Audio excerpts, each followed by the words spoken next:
Welcome back to Kiwi Bred. Brighthill Farm sire Perfectly Ready has made a terrific start to the new season. I caught up with Nick King to discuss his progress. Well, Nick, Perfectly Ready, champion first season sire 2010-11. Could you ask for a better start?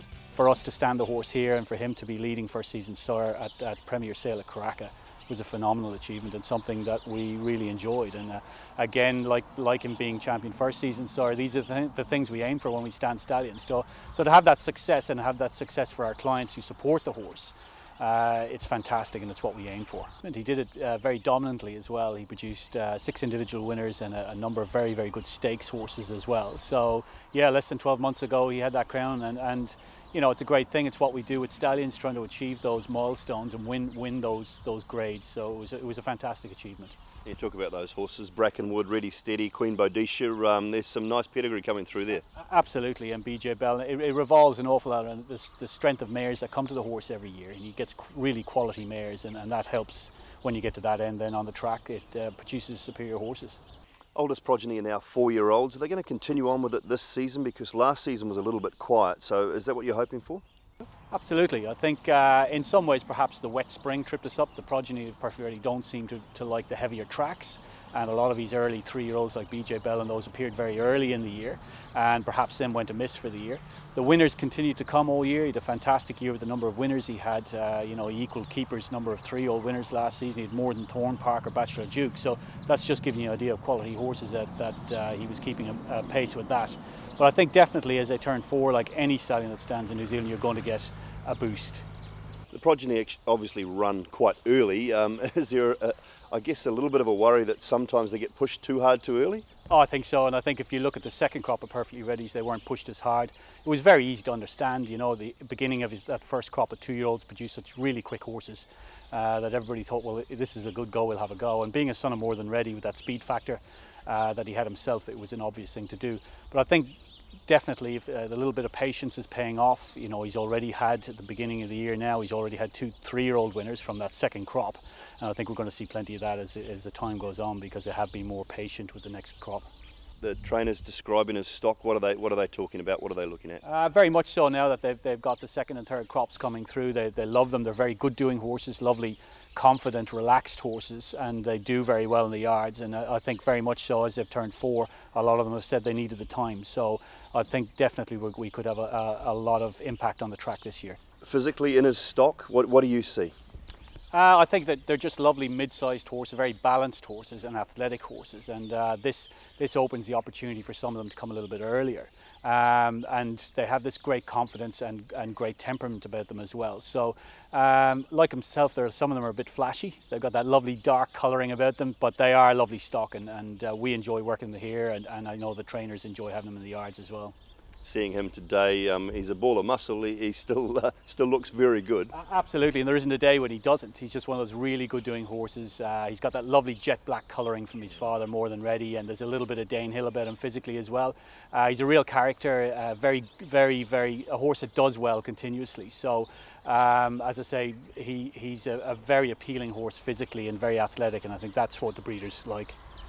That fee reduction, the reason behind that, is it just the sign of the times? I think very much so, and as I say, that first crop of 3-year-olds we had plenty of winners, but the big ticket horses didn't perhaps kick on. So you've got to offer breeders a return, particularly when they go into the sales ring, and of course this certainly does. And it is a sign of the times, and that's what it's all about. We've got to leave margins for breeders to make a return, so they keep coming back and breeding every year. $7,000, it does represent pretty good value. Probably the encouraging thing for the breeders is the numbers, those big crops that are out there, and the encouraging signs of them as they're turning 4. I think there's an awful lot in front of Perfectly Ready still, so he represents great value at 7. 2012, 2013, what would be the dream result for Perfectly Ready? Oh, I think it's just longevity with the sire. We're huge fans of the horse, and he's done a lot for the farm, and we love the stock that he leaves. He's the right sort of sire for New Zealand, and if he can forge ahead and be successful and continually each year offer the breeders a great opportunity, it's that really proven sire which he started to show us he does. That's what we're looking for from Perfectly Ready for the next few years.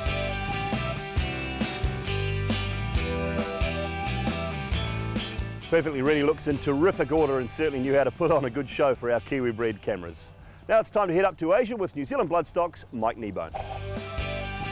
Welcome to this week's edition of Kiwi Bred Abroad, a show brought to you compliments of the Singapore Turf Club, who race from their base here at Kranji every Friday and Sunday. This week we'll be catching up with Kiwi trainer Stephen Gray. He's been in Singapore since 2001 and he currently sits on the premiership at number 10. Stephen, 2001 you set up stables here in Singapore. It's been a big change for you and a big change for the Singapore Turf Club as well. Can you take us through some of the things that have really made a difference to you as a trainer over the last 10 years? Yeah, well, it's come a long way, Mike, and I think back what it used to be and what it is now. It's probably incredible what they've done here, and I think I've said it before many a times. It's just been a massive change. So credit has to be given to the turf club officials and the club and for what they've done. You know, like when I first came, there was just a fibre sand track and just a little grass track on the inside, and then down the back straight we used to just have to go up on a sand track and come back on a road. So you know, now we have the poly track, we have a track, you know, the other track to go up the Hong Kong style way, have another slow track and have the hill track. So it's been a massive turnaround and definitely improved the facilities here. They've done a lot with the vetting over the years in Singapore and just spent multi-millions on the new vetting and hospital. How have you found that as a trainer? Oh yeah, well we used to, it's amazing what you've got, you think's great, but what we have now is just fantastic and a massive improvement because they've centralised everything, made it bigger.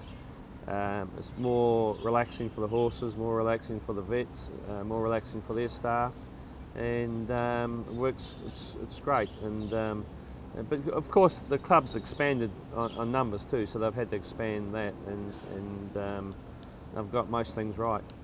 With the amenities at the club and the new stand that has been built over the last 5 years and now been renovated again, it's brought in a lot of new owners, but they haven't particularly been locals, have they? No, most of my owner base now, a lot of them is overseas owners and local expat owners. The ownership style has changed remarkably over the years, which I think is for the better. I see the sort of owners I deal with now are a lot different to the thinking of the owners when I first came. But that's what I suppose everyone wanted, and that's where it has to head for the club to go ahead, really. You know, the Asian culture, a gambling culture, and they're still out here, and that's what racing's about. You've got to have the punters to put the money on. But to me, ownership of racing horses is not to be seen as an investment. It's to be seen as a hobby that you can make money out of, and those are the clients I'm looking for now.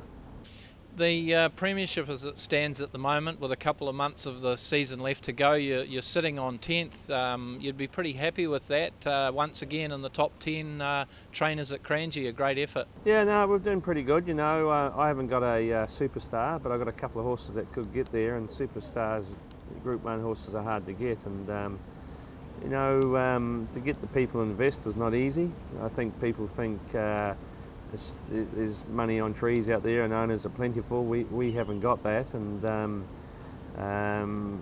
you know, it's not cheap to buy horses, and people have got to realise that it's still to change. And but no, we've had a really good year. Last year wasn't one of my better years. I've had to regroup and get some younger horses to come through, and it's looking pretty good. We're getting a winner a week and just chipping away nicely.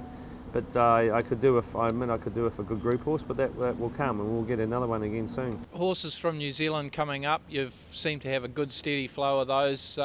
You've got a pretty good system going there with Father Kevin down in Palmerston North. I've been all around the world and seen horses, and I think New Zealand horses are as good as anyone's and very, very affordable. However, it's nice to look at other options because certain areas have different style of horse, and I just hope the New Zealand people keep breeding horses because there's going to be a massive shortage of horses soon. I can see it coming.